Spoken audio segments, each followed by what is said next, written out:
Mbote na bino balandi ya Yokason, bino ba internaute fidèle ya chaîne na bino Yokason TV. Bolandaka biso mingi bozalaka wana. En tout cas bozangisaka te kopesa ba suggestion na bino, ba commentaire pe ba avis na bino na o etali bongo ba émission na bino o topesaka bino boyi bilengi ya Yokason.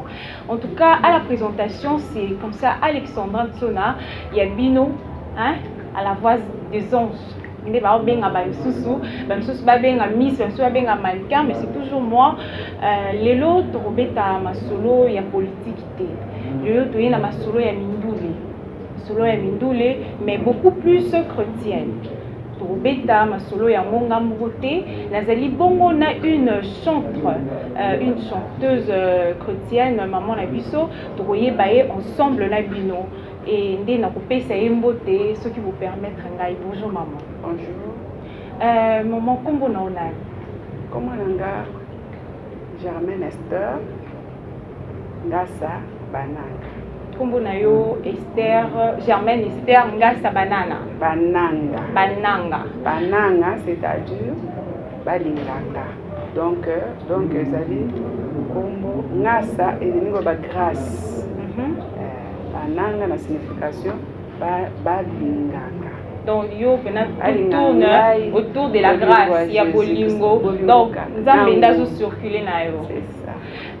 Toni ba maman yebisa biso vraiment aux nani parce que bato bani kolanda biso ba yeba pour masolo ya Yokason ekendaka partout.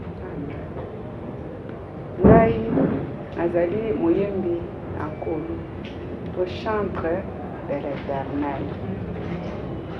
C'est-à-dire nous avons des chanteurs, des chantres de l'Éternel. Donc uniquement pour la gloire à Jésus-Christ. C'est-à-dire nous chantons, des chanteurs ça se présente à un moment nyoso. Ce qui est commis à Yémi, uniquement pour la gloire de Jésus-Christ. Donc chantre de l'Éternel. Donc maman a besoin d'aller chanter. Plutôt yeba maman. Nous sommes qui chanteuse en tout chantre de l'Éternel. Au bandi en kaka sikoyo to au banda ngokala. OK. Nga nazama na pasteur. Un pasteur protestant. Oyo to tuko bungisa ekala ningite, ça soit kofi. Donc oui OK. Donc depuis bon mois naza koyemba nakati na ba protestant na église na chorale. Banda bon mois na lokola papa na biso azaki pasteur. Aza oyemba na bandi oyemba kala, donc à l'âge de 6 ans na oyemba déjà na 4 églises. Maman biso banda oyemba uta âge de 6 ans. Est-ce que tout le monde comme déjà maman? Oui. Aza maman. Qu'est-ce qui se passe dans la casse na vie nanga? Bon, tokenda kana papa leki na biso na est. Les c'était ezaka moko na mutation. Azoinga mwa mtango tozaki na kim donc nakola naza na mboka na Kasai kuna na Mbujuma papa deke na biso aya utai kotoyo azwinga toine na kim tant tokomi na kim ba mité na est nde toke kota Ituri na Bunya nde tozalaka kuna tant tokomaki kuna vraiment nazoki pe mobali na Bali nakoti na ndako ya libala mbala na ba moyen laki bien parce que okomona ka ce bâtiment bon naza petite fille naza mutulu exactement. Voilà. Donc nakolo bateke na bimi fille ya âge donc bon ba fille muso bazali oyo nanu te baza na université quoi. Voilà. Bon ba biso baluba donc vraiment naza bo donc c'est que naza maman.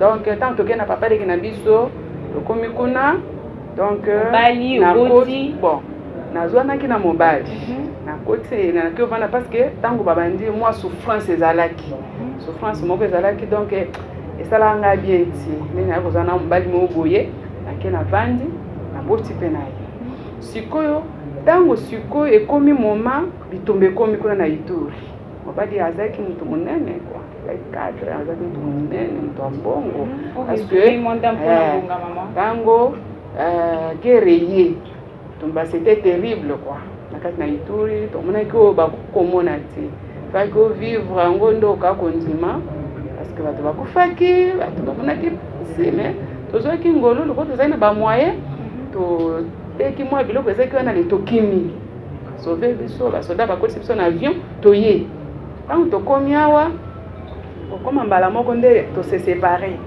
okomi moma eza makambo ebele ya kosolola tose séparé mobali akie voyage abi akie koluka ntango moi bato bakimi bitumba kwa biloko nyonso etikali boye maboko pamba kokenda wana mpe libela akie mpe abali boti asali mariage ya pipi abali na ye ndenge totikalaki makambo eza ebele ya kosolola mais en bref parce que ndenge na boye bato ebele bayebi nga ayebi bon nga natali mwana moke boye j'étais encore trop jeune 20 quelque ayebi non sikoyo nakose retrouver wapi nakimi na nga nake na baeglise nake kobatama kosambela na eglise ndo omonaki bato bazomona nga te bamosusu nake prière na prière parce que nakimaki vie ya mabe parce que quand je vis que tose séparé na mobali wana akei abali namoni bato nyonso bakomi koya abite Seigneur ake kobatama na kati na église na bandi obondela na basusi na bapasi kobondela mais jour Nzambe azoyebisa ngai mais yembela ngai oh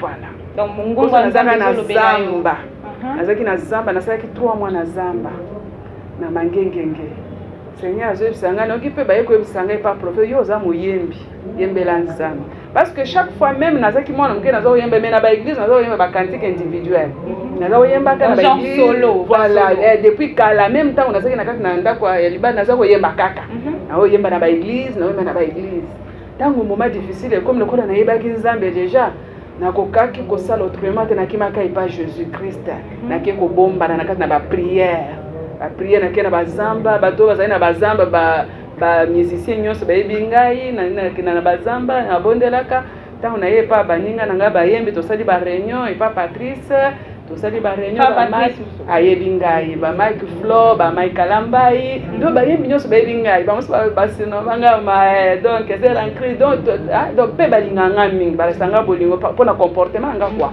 je me souviens mokomosusu tozalaki na epa Patrice nga moto aza koteka billet mpona konome na Inter nde aye komona tellement nazosala mosala kitoko makasi pesa ngai nazosalela bamusicien kolambela bango abi ye ayeba nga mpenza ti asoto na nkomwana mwasi ya wapi nde mama juna non ngai nayebi ye mwana mwasi moko azalaka ferme akota bapriere bani basafukama nabondela mpo na yo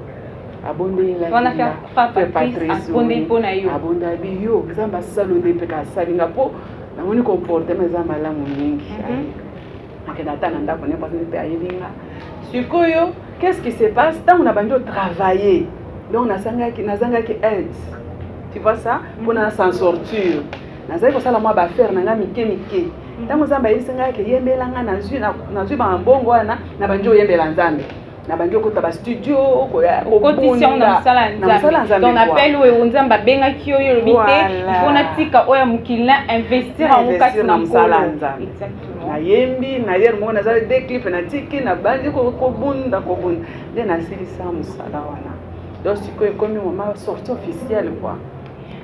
Parlons maintenant, il y a partie officielle, il y a maman na biso Germaine Esther. Toyoki album Yesika au bois qui n'a marché. Non, au bois qui t'aime il n'a au bois. Aux préparé au bois quand on a marché. Et Zali Bongo intitulé Porte étroite. Pourquoi ce titre?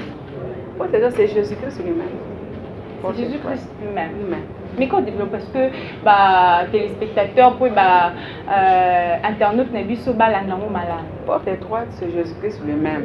Tu vois là, ta grâce me suffit. Ta grâce me suffit, là, les albums. Donc, ta grâce me suffit. Quand on a donc, les attaques pour la jeûne, pour la prière, pour la kitoko, pour la nité. Parce que ngolu wana oyo apesaki biso wana alakisaki yango na croix de calvaire tango amipesaki mbeka mpona biso bato tobika donc atiki kitoko nde na lola aye komipesa mbeka donc c'est-à-dire mbeka amipesaki mpona nga na yo mpona motu nyonso parce que soki totali na ekulusu bato malamu nde bakotaki te bato sina bakotaki moyibi c'est-à-dire grâce wana eza likolo ya motu nyonso nde omoni telema natali bolamu na Nzambe mpona prière na nga te mpona kitoko na nga te mpona koyeba na nga te la grâce ok tomoni bongo album yango ezali comme ça na 9 chants 9 chansons. 9 chansons, pourquoi quand 9 chansons? Ok, plus T, ok, tina moins T, pour l'année. Bon, c'est bon, donc inspiration, donc tout, ça veut dire que toutes ces chansons, tous ces titres ici, ça a été inspiré. Oui, nous avons une inspiration dans la prière. Donc au moins, à 3h du matin, nous avons une inspiration, nous avons un arrangeur, et puis nous avons arrangé dans le studio. Si on a un studio, nous avons un bosani.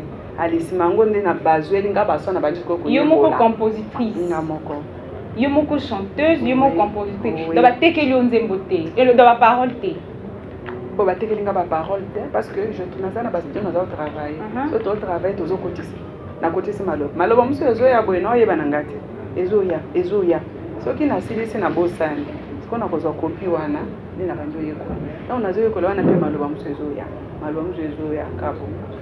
Maman tomoni bon na kati ya album yango tomoni ba titre lokola Espérance, tomoni lokola buku ya bomoi, tomoni la main sèche, tomoni balobi na ngai, eza pe na titre ya Jésus revient bientôt, solution de ma vie, bitumba molimo, Yesu na lingio et puis Yasuka Nita. Et là, on est salut que Oloba beaucoup ya bomoi. Est-ce que yo, parce que nous sommes tous sur terre. Tous avons sonné sur la C. Tu as dit que Nzambazali. Là, c'est seulement selon les écrits de tu as dit que beaucoup à bomoi là. Ce qu'on a quatre soins, là on y yo le beli à makasi na concernant beaucoup à bomoi parce que nous sommes to éviter to yo kakakaka. Maintenant, oh yo ko yemba nzembo beaucoup à bomoi maloba na ngona kati e uti wapi. Et uti na kati na liloba nzambe. Sokotangi na kati na Apocalypse 5. Donc, Bible et lobby, na kati ya 24 vieillards et 4 êtres vivants. Bazali ko longola, ba corona bango, bazol ba mosanto. Et Jésus-Christ, babi kimia munene tikaki na lola. Tango moko na kati na papa tuna kinanya ko kende ko fongola buku wana. Ekela moko ti ezaki na makoki ya ko fongola buku wana.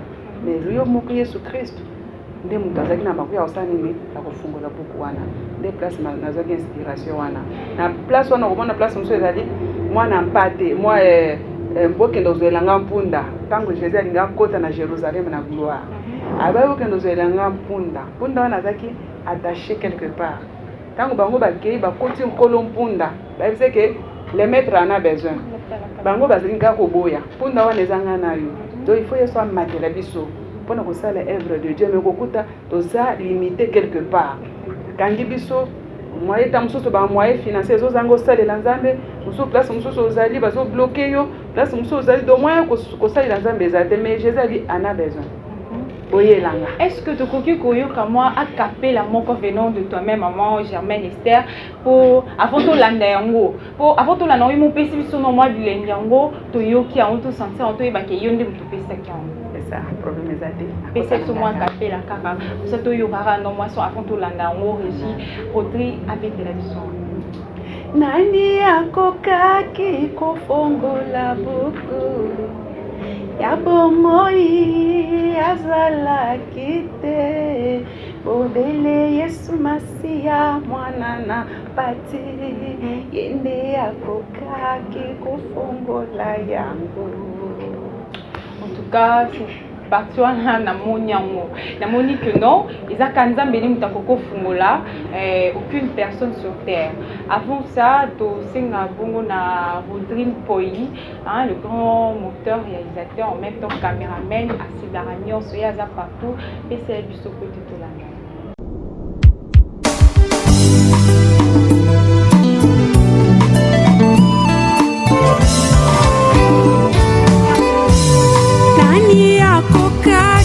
Kofongola buku ya bomoi azalaki te obele Yesu Masiya mwana na mpate yende akokaki kofongola yango.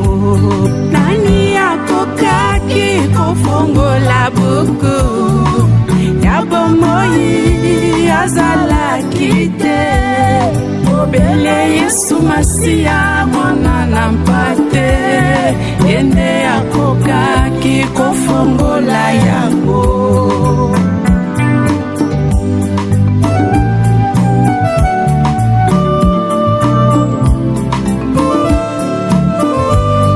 Yesu afongoli bomoi na ngai, oyo ekangamaki tango molai. Nazwi bonsomi mpe lisiko, azali Nzambe na tatoli solo.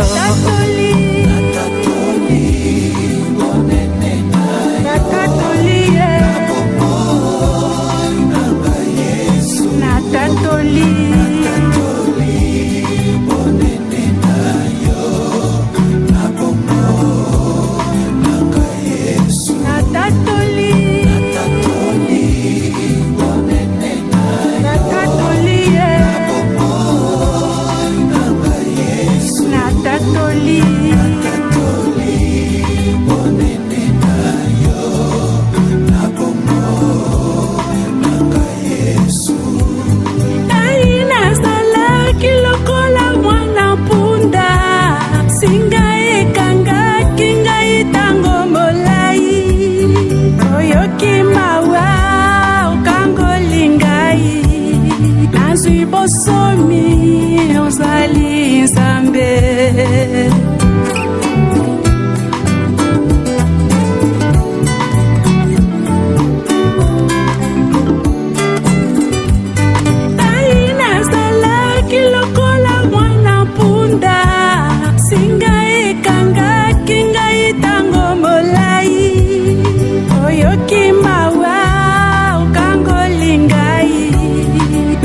Bosomi ozali Nzambe.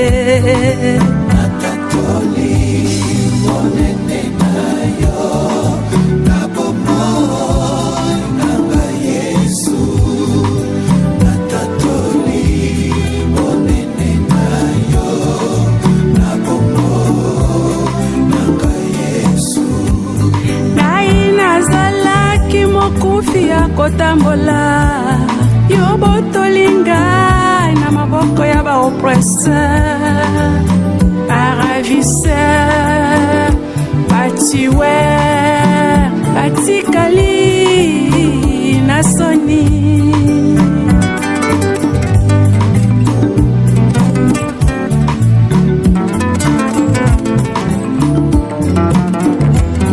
Ngai nazalaki mokufi ya kotambola, yo botolinga na maboko ya ba oppresseur, baravisseur, batiwe, batikali na soni.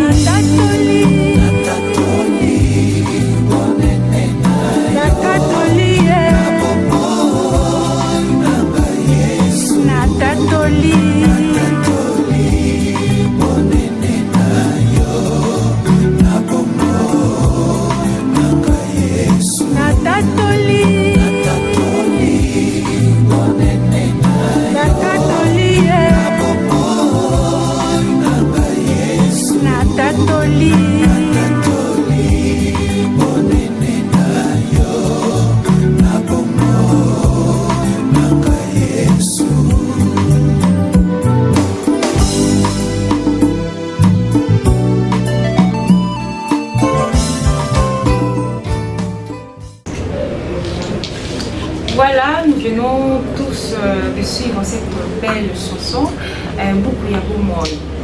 Ils allaient parmi ma chanson, les 9 chansons, il y a un album intitulé Porte étroite.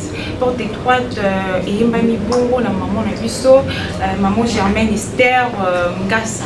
Ngassa Lubi, Kombo Naïzo Balukaka tout autour, il y a la grâce divine. Donc, Azali Moussali Nzambe, à Bengami. Oyaye, ils allaient que a forcé, il a forcé Temen, Nzambe Yemoko, à l'obél Katsinaye, à l'obél que non, c'est ton temps, mais non, c'est ton bas, babi, ngongana koki, salé langai, c'est langa lanzela ya mate ya te, ke oko ma pasteur, au c'est langa te lanzela, ceux qui ont prêché lanzela, mais c'est langa lanzela loyembo. Nzambe Mouha, il faut la nina sengye nango, pour, et les gens balenge belé. babi koyemba eza ko prier 2 fois. Donc Nzambe aza kosa asale la kaye. Babi prière ndeza dialogue entre biso na Nzambe. Nzambe ponye kaka na nzela wana ya loyembo ko ete akumisa kaye. Soki tozo kumisa Nzambe nde lipamboli ya repa na biso. Notre objectif sur terre c'est de glorifier notre créateur pardon pour que à bénir biso à biso ma pamboli.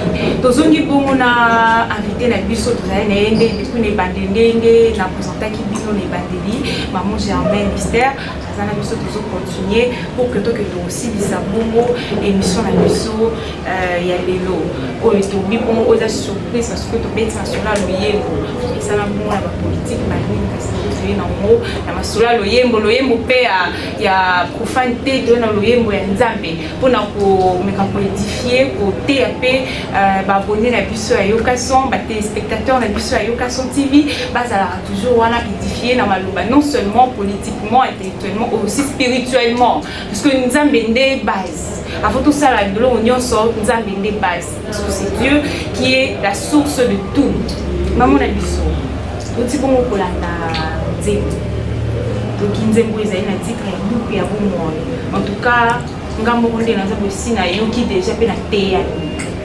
teyami na monique na pambolami à travers cette chanson parce que pourquoi bon moi ils ont monnaie toujours comme ça so kota nkati ya buku alléluia siko yo eloni nyoko côté ya na ba landi na biso ya Yokason pour que ba ko figurer dans ce livre ce document grandiose eloni ba ko sala pour que ba figurer na kati wa et le concours à la wana il faut c'est toujours sur l'adoration donc na kati na buku ya bon moye ezali adoration parce que na kati na adoration nde Nzambe asala makambo nyonso omoni ntango nde toza soko okumba meli mokonzi olobi likambo moko abie boye mokonzi asepeli asalaka nini vraiment moi pardon mais c'est mokonzi eza ndenge moko na Jésus Christ ntango ogumba meli ye nde akenda kotouche na bakere ya bakonzi donc ye aza mokonzi wa bakonzi donc c'est ça na kati na buku ya bomo eza kogumbamela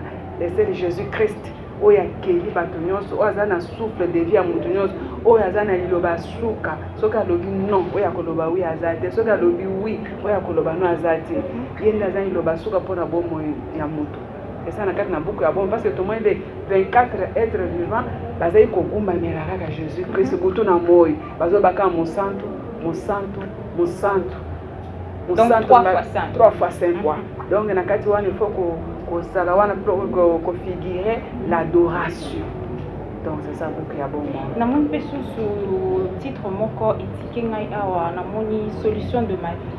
OK solution de ma vie eza dû ya bitumba o ezaki na ituri bisiko ozalaki to ezali que Nzambe nde abiki soto ndenge ni mekano respecter biso solution de ma vie c'est Jésus Christ ye moko nde mutu kata abatela nga na bitumba o nga na mona yo ka komona ngota donc non mais solution donc soki alobi okufa to okufa te donc otatoli na kati donc nazotatola monene na Nzambe komona kutu ndenge tokimi bitombana depuis 2003 talaka nde je suis en bonne santé donc Nzambe asale ngai ata kobela te natikala kokota l'hôpital te malgré touti na bitumba wana bal pezwinga te mbeli pezwinga te depuis tokimi na bitumba je suis toujours en bonne bamosusu toyuta kuna bazwa batension bazwa baesto mais moi je suis toujours en bonne santé tamosusu naka na bapasi na baminyo kolala na bazamba je suis toujours en bonne santé ndango na banzambe na peso nini poto bamosusu bakimaki na nzela mosusu basila nyonso na nzela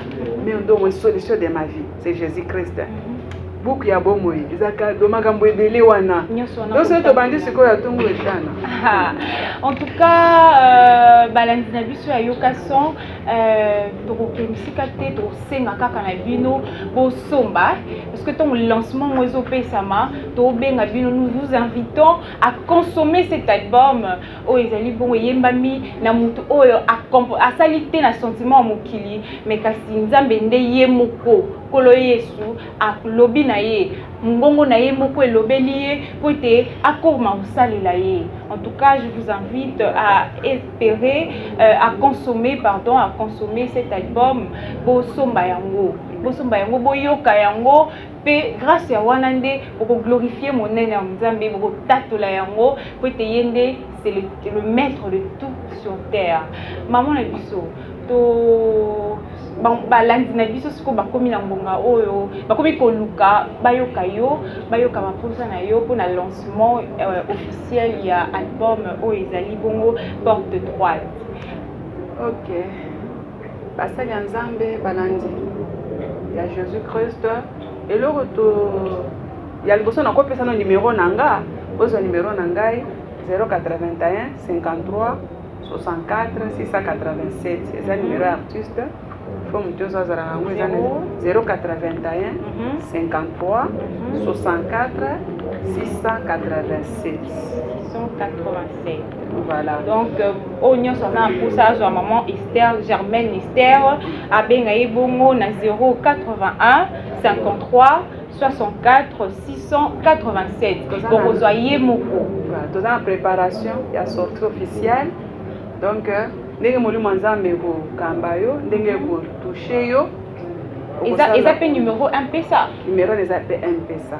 Soki ozana lisungi akosunga même moto akimi bitumba. Mwana mwasi atikali kaboye na kati na kobondela na kati na komitikela na bazamba.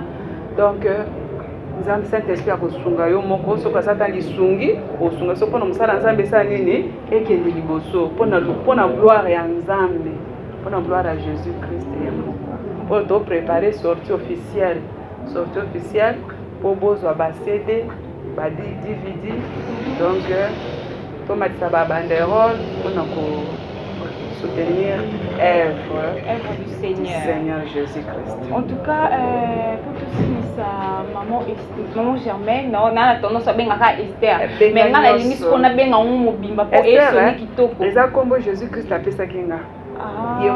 Donc Germaine est prénom de naissance. Voilà. Donc Esther est Nzamba bien en Nzamba ta onazaki na Nzamba Nzamba moko. Ça veut dire que yo za Esther. Oh là là. Oui, parce que nous avons préparé 4. Adoza Esther azaki donc vous comprenez ka Esther quoi Mosali ya Nzambe Mosali ya Nzambe azali muto simple eloko te unité donc nga seke nga funa benga kaka maman Esther pour nga pena so pambo wana yo poza Esther. Amen. Alléluia. En tout cas, en tout cas, œuvre ya Nzambe basungaka yango pambate c'est grâce à cette œuvre vie na ekobonga. C'est grâce à cette œuvre que vie ya batu mususu pe ekobonga. Nzambe asalaka d'une manière d'une autre. Donc nzela loyembo parce que chanter c'est prier deux fois. Koyemba oyo ezali kobondela mbala mibale. Alors que Nzambe pe alinaka babondela ye pour que asopa masanjoli na ye asopa mapamboli na ye apesa oyo kosenga nous implorons toujours la présence de Dieu et ça va toujours accompagné na biso. Alors na banzembo oyo moi je crois que nous serons bénis. En tout cas mot de la fin maman pour que tu aussi ça émission loko na kosa na pamboli bino puisque nous bozali Nzamba pambola bino Nzambe abakisela bino grâce na ye donc une dose de la grâce donc Nzamba mona bino bawo bazana ba problème bazo solution bawo bazo bela babika bawo bikuke kanga befungwama Nzambe oyo abongwa na kati azali le même hier aujourd'hui éternellement. Amen. Amen, c'est le mot de la fin de notre émission d'aujourd'hui. En tout cas, ceux qui vous l'ont dit, ceux qui toko image propre boye, c'est parce que Roda Rodri Boy était là derrière la caméra. Il est mon commentateur, il est mon réalisateur. En tout cas, triple fonction nayo. Et merci à toi aussi, je te remercie. Et je n'oublie pas notre chef, le number one, Delphin Kakten de Tumba, le coordonnateur de Yokason, Jean Blaise Chitenge. Je n'oublie pas mes collègues, je vois comme ça, Inès Tumba, Michael Bilonda, Sarah Ifodji, Azamo à moi c'est le bosso et la famille Ifodji. Hein? sans oublier aussi mon papa, Luc Nitubayaka, maman Mumba Mousseka, toute la famille Nitou, la famille Mousseka est devant vous, c'est comme ça. Alexandre Antona, qui vous fait toujours plaisir. Merci beaucoup. Ciao. Awa toza na boulevard poids lourd, entrée Ndolo numéro 37. Awa tozoteka ba produits alimentaires en gros et en détail. Na prix à le peuple d'abord, maison les greniers, prix à moins cher, Fachi Béton, Tolia, Totonda. Bana Congo, bana Mikili, monde entier mobimba, ba oyo balinga kolanda yo kason. Tala mokili moni, ozo ka témoin loko ezali. Donc chez papa Laurent na maison les greniers na maman na nous, okokoma wana so komi okomona ba prix oyo ba biloko même niveau ya Bruxelles. Donc produit wana ezaka toujours na Bruxelles pour en désordre. Kende kuna yo moko misoneza témoin. Ko vanda te poussa na pembeni oko vivre qui vivra verra. Tango kokoma yo ko comprendre que te masole za lindenge nini. Kolia kotonda nyata borto Fachibe.